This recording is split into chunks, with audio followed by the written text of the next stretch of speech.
Hi అండి, అందరికీ నమస్కారం. మరుగుమందు ఏ విధంగా తయారు చేస్తారు, ఈ మరుగుమందు వల్ల ఉపయోగాలేంటి, దాని గురించి తెలుసుకుందాము.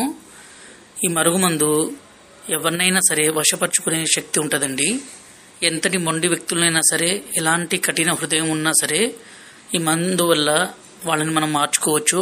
మన మీద ప్రేమ అనేది విపరీతంగా పెంచుకోవచ్చండి. మనల్ని ద్వేషించే వ్యక్తులు కూడా ఈ మందు మనం పెట్టినా చాలండి, వాళ్ళు ఇంకా మనం వద్దంటే కూడా మన వెంటే రావాలి. మనం లేకుంటే ఒక్క నిమిషం కూడా ఉండలేరండి. ఇక్కడ కనబడితే పసారండి. దీన్ని మనం బట్టలకి, చెప్పులకి, తలకి పోయడం ద్వారా ఎలాంటి మొండి వ్యక్తులైనా సరే మారిపోతారండి. అలాగే దీని పక్కన పౌడర్ అండి.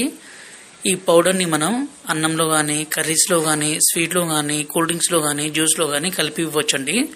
ఈ మరుగుమందు వల్ల ఎలాంటి చిన్నపాటి సైడ్ ఎఫెక్ట్స్ కూడా ఉండవండి. ఎందుకంటే స్వయంగా మేము తయారు చేస్తాం కాబట్టి మా తండాలో